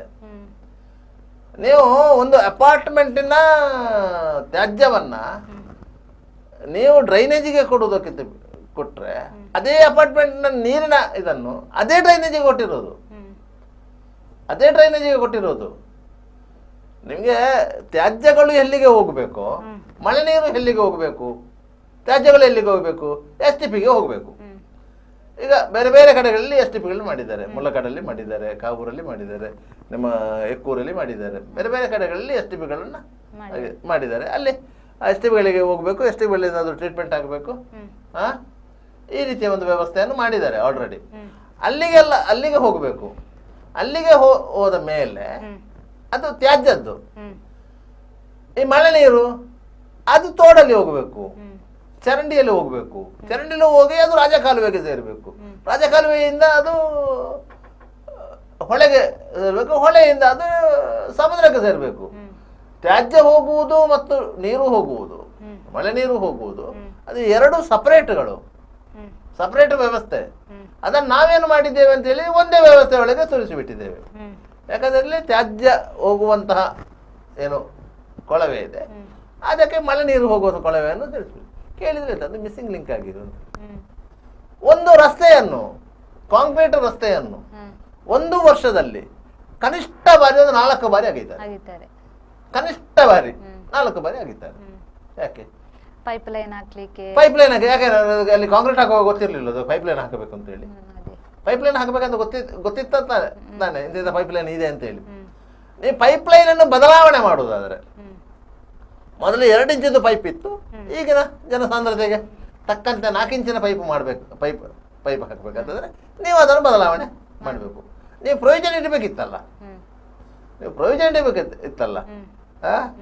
ಈಗ ಕೆಲವೊಂದು ಪ್ರದೇಶಗಳಲ್ಲಿ ವಿದ್ಯುತ್ ಕಂಬಗಳನ್ನು ತೆಗೆದು ಭೂಗತ ಕೇಬಲ್ ವ್ಯವಸ್ಥೆ ಮಾಡ್ತಾ ಇದ್ದಾರೆ. ಅದೇ ಭೂಗತ ಕೇಬಲ್ ವ್ಯವಸ್ಥೆಯೊಳಗೆ ನೀವು ಟೆಲಿಫೋನ್ ಲೈನನ್ನು ಕೊಂಡೋಗ್ಬೋದಲ್ಲ, ಬೇರೆ ಕೇಬಲ್ ಲೈನನ್ನು ಕೊಂಡೋಗ್ಬೋದಲ್ಲ. ಅದಕ್ಕೆ ಮಾಡಿದ್ರೆ ಅದಕ್ಕೆ ಇನ್ನೊಮ್ಮೆ ಅಗಿಬೇಕು. ನಮಗೆ ಅದಕ್ಕೆ ಇನ್ನೊಮ್ಮೆ ಅಗಿಬೇಕು. ಯಾಕಂದ್ರೆ ನೀವು ಅಗಿಯುವುದಕ್ಕೆ ಒಂದು ಟೆಂಡರ್ ಅಂತ ಕ್ರಿಯೇಟ್ ಆಗ್ತದೆ. ಒಂದೇ ರಸ್ತೆಯನ್ನು 4 ಬಾರಿ ಅಗಿಯುವುದು ಇದಕ್ಕೆ, ಈ ತುಂಡು ಗುತ್ತಿಗೆ ಅಂತ ನಾವು ಹೇಳ್ತೇವೆ. ಅದನ್ನು ಪೀಸ್ ವರ್ಕ್ ಕೊಡುವುದು ಅಂತ ಹೇಳಿ. ಯಾಕಂದ್ರೆ ದೊಡ್ಡ ವರ್ಕ್ ಅಂತ ಆದ್ರೆ ನಿಮಗೆ ಲಿಮಿಟೇಷನ್ ಇರ್ತದೆ. ಈಗ ಒಂದು 10 ಲಕ್ಷದ ವರ್ಕ್ನ ಒಳಗೆ ಅಂತ ಆದ್ರೆ ಅದಕ್ಕೆ ಲಿಮಿಟೇಷನ್ ಇರುವುದಿಲ್ಲ. 10 ಲಕ್ಷದ ಮೇಲಿನ ವರ್ಕ್ ಅಂತ ಆದ್ರೆ ಅದಕ್ಕೆ ಟೆಂಡರ್ ಕಡಿಬೇಕು. ಆ ಟೆಂಡರ್ನಲ್ಲಿ ಪಾರ್ಟಿಸಿಪೇಟ್ ಮಾಡುವಂತ ಕಾಂಟ್ರಾಕ್ಟರ್ ಇದಾರಲ್ಲ, ಅವರು ಕ್ಲಾಸ್ 1 ಕಾಂಟ್ರಾಕ್ಟರ್ ಆಗಿರಬೇಕು. ಈ ರೀತಿಯಾಗಿ ಇರ್ತದೆ. ಅದನ್ನೇ ನೀವು 10 ಲಕ್ಷದ ಟೆಂಡರನ್ನೇ ನೀವು 4 ಭಾಗ ಮಾಡಿದರೆ 2.5 ಲಕ್ಷದ್ದು ಟೆಂಡರ್ ಆಗ್ತದೆ. ಅದಕ್ಕೆ ಟೆಂಡರ್ ಕರಿಬೇಕಂತದಿಲ್ಲ, ನೀವು ಬೇಕಾದವರಿಗೆ ನೀವು ಕೊಟ್ಟು ಹೋಗ್ಬೋದು. ಆ 4 ಮಂದಿಯು ಅವರೇ ಇರುವುದು, ಒಬ್ಬರೇ 4 ಹೆಸರಿನಲ್ಲಿ ಟೆಂಡರ್ ಹಾಕಿ 4 ಪೀಸ್ಗಳನ್ನು ಪಡ್ಕೊಂಡು ಅದನ್ನು ಮತ್ತೆ ಒಟ್ಟಿಗೆ ಜಾಯಿಂಟ್ ಮಾಡೋದು. ಅದರಿಂದಾಗಿ ಅದೊಂದು ತುಂಡು ಗುತ್ತಿಗೆ ಅಂತ ಅಂತ ವ್ಯವಸ್ಥೆ ಬೇಕಂತಲೇ ಹೇಳಿಯೇ ಇಂಥ ಅಧ್ವಾನಗಳನ್ನು ಮಾಡ್ತಾರೆ. ಈಗ ಮಳೆಗಾಲ ಆ ರೀತಿ ಕೆಲಸ ಮಾಡೋದಿಲ್ಲ, ಬೇಸಿಗೆಗಾಲ ಬಂದ ತಕ್ಷಣ ಈ ಥರದ್ದು ಏನು ಕಾಮಗಾರಿಗಳನ್ನೆಲ್ಲ ಆರಂಭಿಸ್ತಾರೆ. ರಸ್ತೆ ಕಾಂಕ್ರೀಟ್ ಆಗಲಿ ಅಥವಾ ಪೈಪ್ ಲೈನ್ ಆಗಲಿ, ಈ ಥರದ್ದು ಏನು ಮತ್ತೆ ಮತ್ತೆ ಅದೇ ಅಗೆಯುವುದು, ಪೈಪ್ ಲೈನ್ ಜೋಡಿಸುವುದು, ಇದೇ ರೀತಿಯ ಕೆಲಸಗಳನ್ನು ಮಾಡ್ತಾರೆ. ನೋಡಿ, ಮಳೆಗಾಲದಲ್ಲಿ ಕೆಲವೊಂದು ಕಾಮಗಾರಿಗಳನ್ನು ಮಾಡಬಾರದು ಅಂತ ನಿರ್ಬಂಧಗಳಿವೆ. ಆದ್ದರಿಂದ ಕೆಲವೊಂದು ಕಾಮಗಾರಿಗಳು ಮಳೆಗಾಲದಲ್ಲಿ ಮಾಡಲಿಕ್ಕೆ ಸಾಧ್ಯ ಆಗುವುದಿಲ್ಲ. ಅದಕ್ಕೆ ಬೇಸಿಗೆ ಕಾಲದಲ್ಲಿ ಮಾಡುವುದು. ಬೇಸಿಗೆ ಕಾಲದಲ್ಲಿ ಈ ಕೆಲಸಗಳನ್ನು ಮಾಡಬೇಕಲ್ಲ, ಮಳೆಗಾಲದಲ್ಲಿ ಯಾವ ಅವಶ್ಯಕತೆ ಇರುವಂಥ ಕಾಮಗಾರಿಗಳು. ಇದನ್ನು ಬೇಸಿಗೆ ಕಾಲದಲ್ಲಿ ಮಾಡಿದರೆ ಮಳೆಗಾಲ ಆರಂಭವಾಗುವಾಗ ಈ ಸಮಸ್ಯೆ ಇರುವುದಿಲ್ಲ. ಇಲ್ಲದ್ರೆ ಮಳೆಗಾಲಕ್ಕಿಂತ 1-2 ತಿಂಗಳ ಮೊದಲು ಆ ಕೆಲಸ ಮಾಡಿದರೆ ಏನು ಸಮಸ್ಯೆ ಇರುವುದಿಲ್ಲ. ಈಗ ಮಂಗಳೂರು ನಗರದ ಸಮಗ್ರ ಚರಂಡಿ ಅಭಿವೃದ್ಧಿಗೆ ಅಂತೇಳಿ ಒಂದು ಟೆಂಡರ್ ಮಾಡಲಿ, ಒಂದು ಟೆಂಡರ್ ಮಾಡಲಿ, ಮಾಡಬಾರ್ದಂತ ಏನಿಲ್ಲ, ಮಾಡ್ಬೋದು. ಆದರೆ ಅದಕ್ಕೆ ಅನುದಾನ ಇಲ್ಲ, ಅದಕ್ಕೆ ರಾಜ್ಯ ಸರ್ಕಾರದಿಂದ ಅನುದಾನ ಇರುವುದಿಲ್ಲ, ಬೇರೆ ಬೇರೆ ಬೇರೆ ಮೂಲಗಳಿಂದ ಅನುದಾನ ಹೊಂದಿಸ್ಲಿಕ್ಕೆ ಆಗೋದಿಲ್ಲ, ಆದರೆ ಅದನ್ನು ಮಾಡ್ಲಿಕ್ಕೆ ಆಗೋದಿಲ್ಲ. ನೀವು ಪ್ರಕೃತಿ ವಿಕೋಪ ನಿಧಿಯ ಅಡಿಯಲ್ಲಿ ಮಾಡ್ಲಿಕ್ಕೆ ಆಗ್ತದ? ಅದು ಆಗುವುದಿಲ್ಲ. ಕೆಲವೊಂದು ನಿಯಮಗಳಿರುವೆ. ಈಗ ನಿಯಮಗಳು ಇಲ್ಲದೇ ಇದ್ದರೆ ಮಹಾನಗರ ಪಾಲಿಕೆಯಲ್ಲಿ ಆಗಲಿ ಜಿಲ್ಲಾಡಳಿತ ಕೈಯಲ್ಲಾಗಲಿ ಯಾವುದೇ PD ಖಾತೆಯಲ್ಲಿ ಹಣ ಇರ್ಲಿಕ್ಕಿಲ್ಲ. ಅದನ್ನು ನುಂಗಿ ನೀರು ಕುಡಿದು ಆಗ್ತಾ ಇತ್ತು.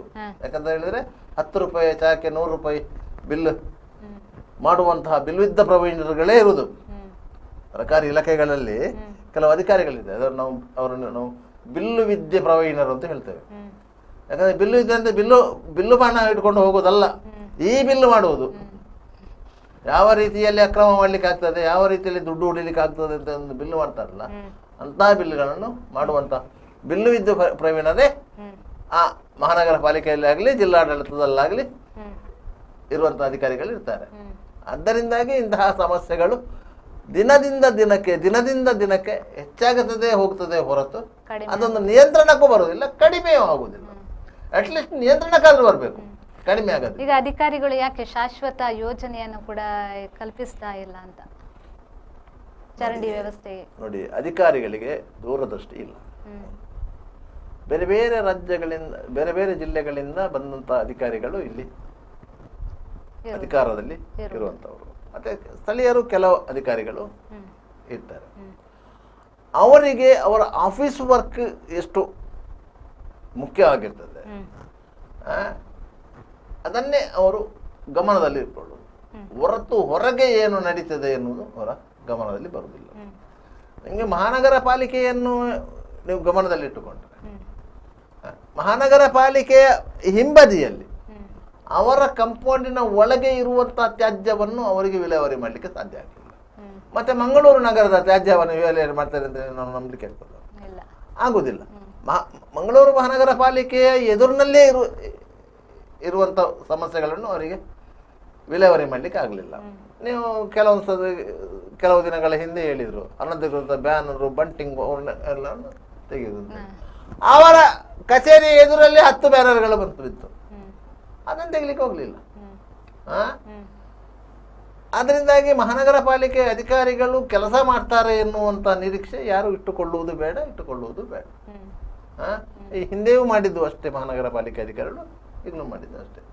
ಅದು ಆಡಳಿತ ಸಮಿತಿ ಇರುವಾಗಲೂ ಅಷ್ಟೇ, ಆಡಳಿತಾಧಿಕಾರಿ ಇರುವಾಗಲೂ ಅಷ್ಟೇ. ಈಗ ಹೇಗೂ ಆಡಳಿತ ಸಮಿತಿ ಇಲ್ಲ, ಆಡಳಿತಾಧಿಕಾರಿ ಇರೋದು. ದಕ್ಷಿಣ ಜಿಲ್ಲಾಧಿಕಾರಿ, ಈಗ ಅದಕ್ಕೆ ಆಡಳಿತಾಧಿಕಾರಿ, ಕಮಿಷನರು ಇದ್ದಾರೆ. ಆಯ್ತಾ? ಅವರಿಗೆ ಈಗ ಸುಪ್ರೀಮೋ ಪವರ್, ಏನು ಬೇಕಾದರೂ ಮಾಡ್ಬೋದು ಅವರು, ಮಾಡಬಾರ್ದಂತ ಏನಿಲ್ಲ. ಅಂತ ಸಂದರ್ಭದಲ್ಲಿ ಅವ್ರು ಮಾಡ್ಲಿಕ್ಕೆ ಹೋಗುದಿಲ್ಲ. ಅವ್ರಿಗೆ ಯಾರದ್ದು ಅಡೆತಡೆಗಳಿಲ್ಲ. ಮೊದಲಾದ್ರೆ ಕಾರ್ಪೊರೇಟರ್ಗಳು ಅಡೆತಡೆ ಹಿಡಿದ್ರು, ಮೇಯರ್ ಅವರು ಬೊಬ್ಬೆ ಹಿಡಿತಿದ್ರು, ಈ ರೀತಿಯಾಗಿ ಇರ್ತಾ ಇತ್ತು. ಕೌನ್ಸಿಲ್ ನಿರ್ಣಯ ಆಗಬೇಕು ಕೆಲವುದಕ್ಕೆ. ಈ ರೀತಿಯ ಸಮಸ್ಯೆಗಳಿತ್ತು. ಈಗ ಆ ಸಮಸ್ಯೆಗಳಿಲ್ಲ. ಅಂದರೆ ಅವರು ಕೆಲಸ ಮಾಡ್ತಾರಾ? ಇಲ್ಲ. ಯಾವಾಗ ನಿಮಗೆ ಮಹಾನಗರ ಪಾಲಿಕೆ ಆಡಳಿತ ಸಮಿತಿ ಹೋಯಿತು, ಅತ್ಯಂತ ದೊಡ್ಡ ಭ್ರಷ್ಟಾಚಾರ ಪ್ರಕರಣವನ್ನು ಅದರಲ್ಲಿ ಬೆಳಕಿಗೆ ಬಂತು. ಅದು ಟ್ರೇಡ್ ಲೈಸೆನ್ಸ್ ದಂಧೆ. 5,000ಕ್ಕೂ ಹೆಚ್ಚು ಡೂಪ್ಲಿಕೇಟ್ ಟ್ರೇಡ್ ಲೈಸೆನ್ಸ್ ಅನ್ನು ಮಂಗಳೂರು ಮಹಾನಗರದಲ್ಲಿ ವಿತರಿಸಿದಂತ ಕೀರ್ತಿ ಇದೆ ಮಂಗಳೂರು ಮಹಾನಗರ. ಡೂಪ್ಲಿಕೇಟ್ ಟ್ಯಾಕ್ಸ್ ಕಟ್ಟಿರುವಂಥದ್ದು, ಅದು ಸಹ ಡೂಪ್ಲಿಕೇಟ್. ಸಣ್ಣ ಹಗರಣ ಏನಲ್ಲ. ಆ ಹಗರಣವನ್ನ ಸರಿಯಾದ ರೀತಿಯಲ್ಲಿ ತನಿಖೆ ಮಾಡಿದರೆ ಅದು ಕನಿಷ್ಠ ಅಂದರೂ ಒಂದು 500 ಕೋಟಿ ರೂಪಾಯಿಯ ಹಗರಣ ಆಗಿದೆ. ಮಹಾನಗರ ಪಾಲಿಕೆಯ ಕಚೇರಿಯ ಸೀಲು ಅದು ಇದನ್ನೆಲ್ಲ ದುರುಪಯೋಗ ಪಡಿಸಿಕೊಂಡೇ ಮಾಡಿರುವಂಥದ್ದು. ಮಹಾನಗರ ಪಾಲಿಕೆಯದ್ದೇ ಸಿಸ್ಟಮ್ಗಳು ಅದರಲ್ಲೇ ಮಾಡಿದ. ಅದೇ ಕೊಂಡೋಗಿ ಹೊರಗಿನ ಸಿಸ್ಟಮ್ ಅಲ್ಲಿ ಮಾಡಿದ್ದಲ್ಲ, ಮಹಾನಗರ ಪಾಲಿಕೆಯಲ್ಲೇ ಮಾಡಿದಂಥದ್ದು ಅಂತ ಒಂದು ಹಗರಣ ಬರ್ತಾ ಇದೆ. ಈಗ ಅಲ್ಲಿ ಇಲ್ಲಿ ಅಂತೇಳಿ ಒಂದೊಂದೊಂದೊಂದು ಕ್ರಿಮಿನಲ್ ಪ್ರಕರಣಗಳು ದಾಖಲಾಗಿದೆ. ಆತ ಟ್ಯಾಕ್ಸ್ ಕಟ್ಟಿದ್ದಾನೆ, ಆ ಟ್ಯಾಕ್ಸ್ ರಸೀದಿ ಫೇಕು. ಅವನಿಗೆ ಟ್ರೇಡ್ ಲೈಸೆನ್ಸ್ ರಿನ್ಯೂವಲ್ ಆಗಿದೆ, ಅದು ಫೇಕು. ಈ ರೀತಿಯಾಗಿ ಕೆಲವು ದಿನಗಳ ಹಿಂದೆ ಒಬ್ಬರು ಕಳೆದ 10 ವರ್ಷಗಳ ಅವರು ಟ್ಯಾಕ್ಸ್ ಕಟ್ಟಿದ ಡಿಟೇಲ್ ಬೇಕಿತ್ತು. ನೋಡುವಾಗ ಮಂಗಳೂರು ಮಹಾನಗರ ಪಾಲಿಕೆ ದಾಖಲೆಗಳಲ್ಲಿ ಚೆಕ್ ಮಾಡಿದಾಗ ಅವರು 10 ವರ್ಷದಿಂದ ಟ್ಯಾಕ್ಸೇ ಕಟ್ಟಲಿಲ್ಲ. ಅವ್ರದ್ದು ಟ್ಯಾಕ್ಸ್ ರಿಸೀಟ್ ಇದೆ ಕಟ್ಟಿದ್ದು, ಟ್ರೇಡ್ ಲೈಸೆನ್ಸ್ ರಿನ್ಯೂವಲ್ ಆಗಿದೆ. ನೋಡುವಾಗ ಅದು ಫೇಕು. ಆದ್ದರಿಂದ ಅದರ ಅಧಿಕಾರಿಗಳು ಬರ್ಕೆ ಪೊಲೀಸ್ ಸ್ಟೇಷನ್ಗೆ ಒಂದು ಕಂಪ್ಲೇಂಟ್ ಕೊಟ್ಟರು. ಅಲ್ಲೊಂದು ಕೇಸ್ ಆಯಿತು. ಅದರ ನಂತರದ ತನಿಖೆಗೆ ಅದು ಯಾಕಂತ ಹೇಳಿದರೆ ಅದೊಂದು ಅತ್ಯಂತ ದೊಡ್ಡ ಭ್ರಷ್ಟಾಚಾರ ಪ್ರಕರಣ. ಆದ್ದರಿಂದ ಆ ಪ್ರಕರಣ, ಇಡೀ ಪ್ರಕರಣವನ್ನೇ ಅವರು ಲೋಕಾಯುಕ್ತಕ್ಕೆ ವಹಿಸಬೇಕಿತ್ತು. ಲೋಕಾಯುಕ್ತ ತನಿಖೆ ಮಾಡಲಿ ಅಂತೇಳಿ ವಹಿಸಬೇಕು. ಪೊಲೀಸರ ಕೈಯಲ್ಲಿ ಅದನ್ನು ಎಷ್ಟು ತನಿಖೆ ಮಾಡಲಿಕ್ಕೆ ಆಗ್ತದೋ ಗೊತ್ತಿಲ್ಲ. ಯಾಕಂದರೆ ಪೊಲೀಸ್ ಸ್ಟೇಷನಲ್ಲಿ ಇಂತಹ ಬೃಹತ್ ಹಗರಣಗಳನ್ನು ತನಿಖೆ ಮಾಡಲಿಕ್ಕೆ ಮ್ಯಾನ್ ಪವರ್ ಸಾಕಾಗೋದಿಲ್ಲ. ಅದರಿಂದ ಅವರು ಸೀಮಿತವಾಗಿ ಅವರ ಮ್ಯಾನ್ ಪವರ್ನ ಅಡಿಯಲ್ಲಿ ಅದನ್ನು ತನಿಖೆ ಮಾಡ್ತಾ ಹೋಗ್ತಾರೆ. ಮತ್ತೆ ಲೋಕಾಯುಕ್ತ ಸಂಸ್ಥೆ ಅಂತ ಹೇಳಿದ ಕೂಡಲೇ ಅವರಿಗೆ ಇಂಥ ಭ್ರಷ್ಟಾಚಾರ ಪ್ರಕರಣಗಳನ್ನೇ ತನಿಖೆ ಮಾಡುವಂಥ ಜವಾಬ್ದಾರಿಗಳಿರುವುದರಿಂದ ಅವರು ಮಾಡ್ತಾರೆ. ಅಂತ ಅಷ್ಟು ದೊಡ್ಡ ಹಗರಣ ಆಗಿದೆ, ಯಾರೂ ಬಾಯಿ ಬಿಡ್ತಾ ಇಲ್ಲ. ಯಾರ್ದು ಪ್ರೊಟೆಸ್ಟ್ ಇಲ್ಲ, ಯಾರ್ದು ಗಲಾಟೆಯೂ ಇಲ್ಲ. ಅದರ ಬಗ್ಗೆ ತನಿಖೆ ಆಗಬೇಕಂತಲೂ ಇಲ್ಲ. ಯಾವ್ಯಾವುದೋ ವಿಚಾರಕ್ಕೆ ಸಂಬಂಧಪಟ್ಟಾಗೆ ನಮ್ಮಲ್ಲಿ ಬೀದಿಗೆ ಇಳಿದು ಹೋರಾಟ ಮಾಡುವಂತ ಶೂರಾದಿ ಶೂರರು, ವೀರಾದಿ ವೀರರು ಎಲ್ಲರೂ ಇದ್ದಾರೆ. ಮಹಾನಗರ ಪಾಲಿಕೆಯಲ್ಲೇ ಇಂಥ ಭಾರಿ ದೊಡ್ಡ ಒಂದು 501,000 ಕೋಟಿ ರೂಪಾಯಿಯಷ್ಟು ಹಗರಣಗಳು ಆಗಿದೆ. ಅದರ ಬಗ್ಗೆ ಮಾತನಾಡೋರಿಲ್ಲ. ಅಧಿಕಾರಿಗಳು ಕೇಸ್ ಮಾಡಿದ್ದೇವೆ, ತನಿಖೆ ನಡೆಸ್ತಾ ಇದೆ. ಈಗ ಅದರಲ್ಲಿ ಕಲ್ಪಿಟ್ಟುಗಳು ಯಾರು? ಅಧಿಕಾರಿಗಳ ಹೊರಗಿನವರ ಅಂತೇಳಿ. ಹೊರಗಿನವರಾದ್ರೆ ಅವರಿಗೆ ಆ ವ್ಯವಸ್ಥೆಗೆ ಸಹಕಾರ ಮಾಡಿದ ಒಳಗಿನವರು. ಅದು ಹೊರಗೆ ಬರಬೇಕಲ್ಲ. ಅದರಿಂದಾಗೆ ಮಹಾನಗರ ಪಾಲಿಕೆ ಎನ್ನುವುದು ಒಂದು ರೀತಿಯಲ್ಲಿ ಕೆಲವರ ಪಾಲಿಗೆ ಕಾಮಧೇನು ಇದ್ದಂತೆ ಅಂತ. ಕೆಲವರ ಪಾಲಿಗೆ ಕಾಮಧೇನು ಇದ್ದಂತೆ. ಆದರೆ ಸಾರ್ವಜನಿಕರ ಪಾಲಿಗೆ ಅದು ಶಾಪಗ್ರಸ್ತವಾದಂತಹ ವ್ಯವಸ್ಥೆ. ಏನು ಈ ಚರಂಡಿ ವ್ಯವಸ್ಥೆಗಳನ್ನೇನು ಸರಿ ಮಾಡದಿದ್ರೆ ಮುಂದೊಂದು ದಿನ ಏನು ಮಂಗಳೂರಿಗೆ ಜಲಗಂಡಾಂತರ ಸೃಷ್ಟಿ ಆಗ್ಬೋದಾ ಅಂತ? ಖಂಡಿತವಾಗಿಯೂ ಜಲಗಂಡಾಂತರ ಸೃಷ್ಟಿಯಾಗುವಂಥದ್ದು.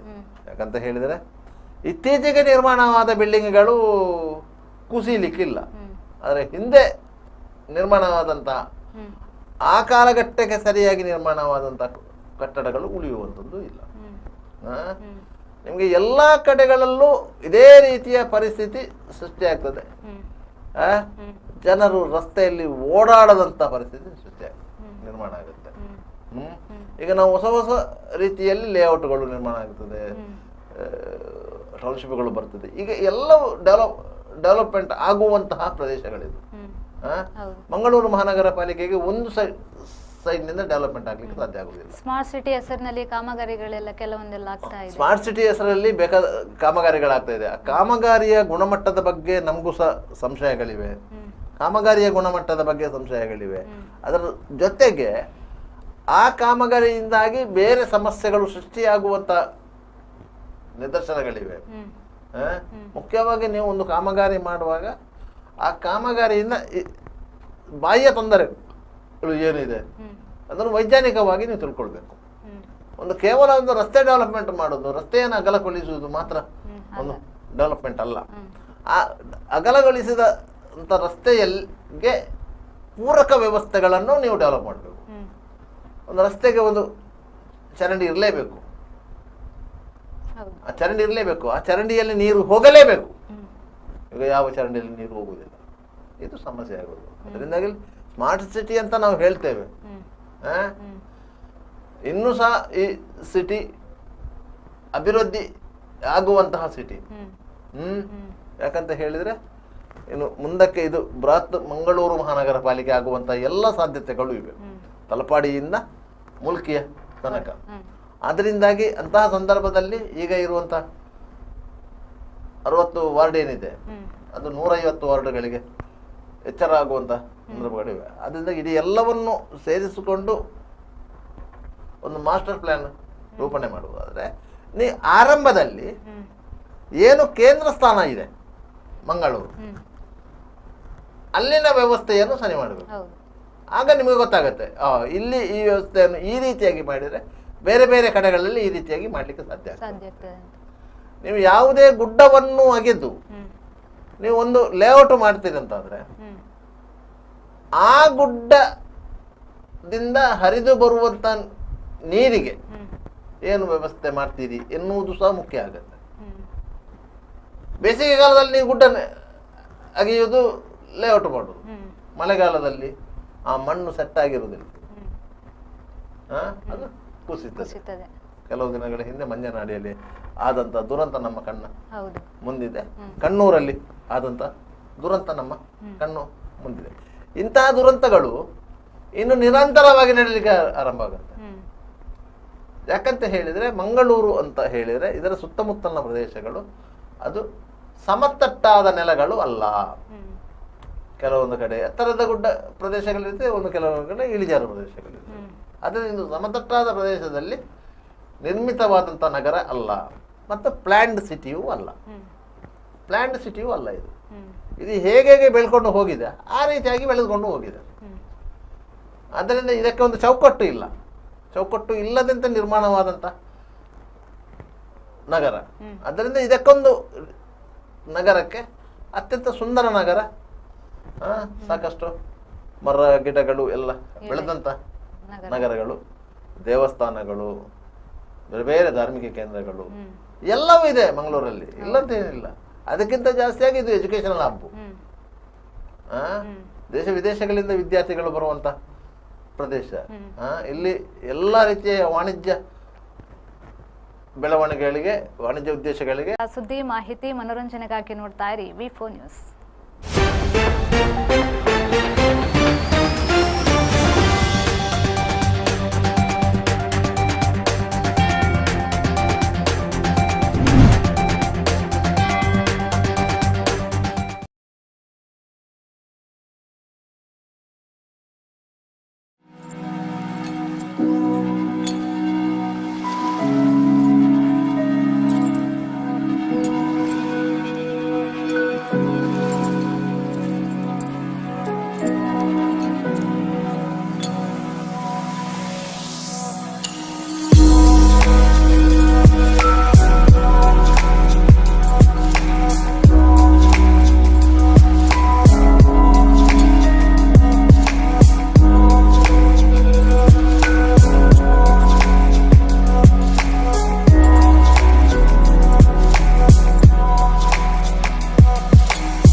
Park with ease at Ajanta Business Center with security access and convenience at your fingertips.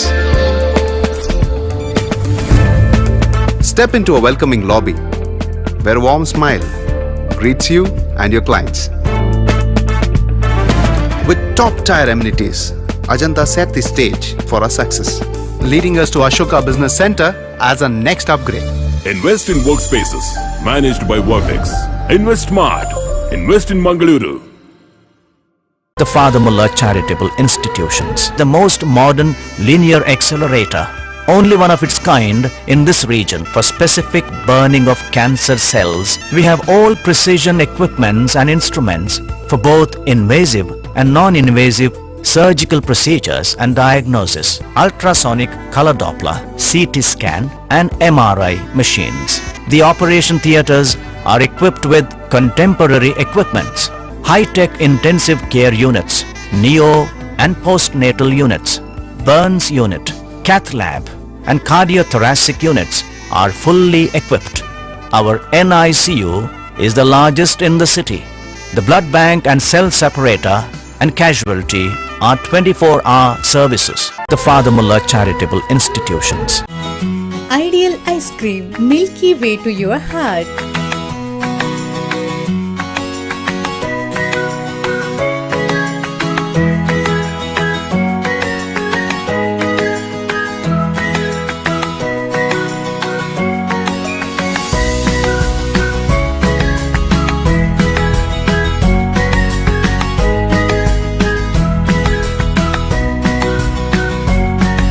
Embellished with a variety of fruits and flavored with rich crunch and chips, they treat your taste buds. Ideal ice cream.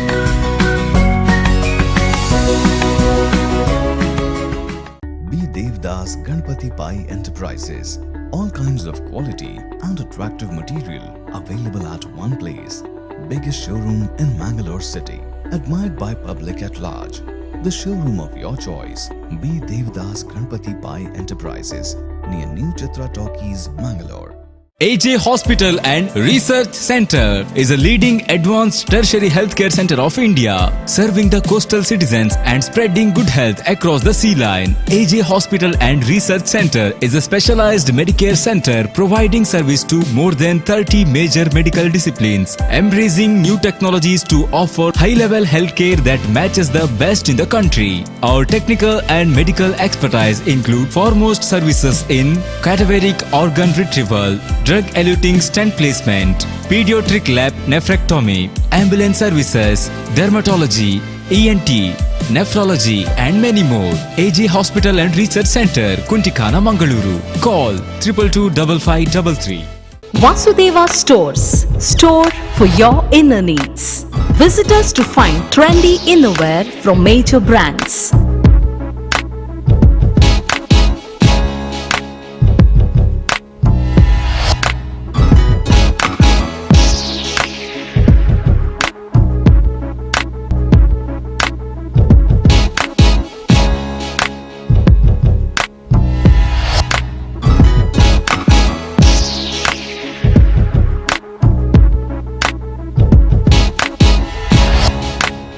Visit Vasudeva Stores, ground floor, Ideal Towers near Sharavu Ganapati Temple, Mangaluru. Hi ಏನು ಆಶೀರ್ವಾದಕ್ಕೆ join ಆಯ್ರ ಬೈನಿ ಆಶೀರ್ವಾದ ಪಂಡ scheme ಅವಟ್ಟೆ ಇಲ್ಲುಂಡು bike ಉಂಡು car ಉಂಡು ಇಲ್ಲಾಗ ಬೋಡೇನ ಮಾತ ಐಟಮ್ಲು ಉಂಡು guarantee ಉಂಡತ ನಂಬಿಕೆಗೆ ನನಂಜಿ ಪುದರೆ ಆಶೀರ್ವಾದ ಯಾನ್ ಸೇರ್ದೆ ನಿಕ್ಲ ಸೇರ್ಲೇವೆ ತುಳುನಾಡದ ಮಾಂತ ಬಂದಲೆಗಳ ಸೊಲ್ಮೇಲು ಆಶೀರ್ವಾದ 2.0 ಯಾಲ ಸೇರ್ದೆ ನಿಕ್ಲ ಸೇರ್ಲಿ.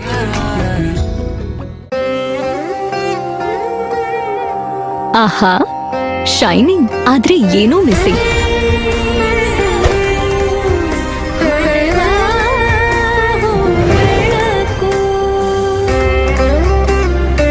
ಇದು ಹೊಳಿತಿದೆ ನಿಮ್ ಥರಾನೇ, ನೀನು ಸಹ ಹೊಳಿತಿದ್ಯಾ.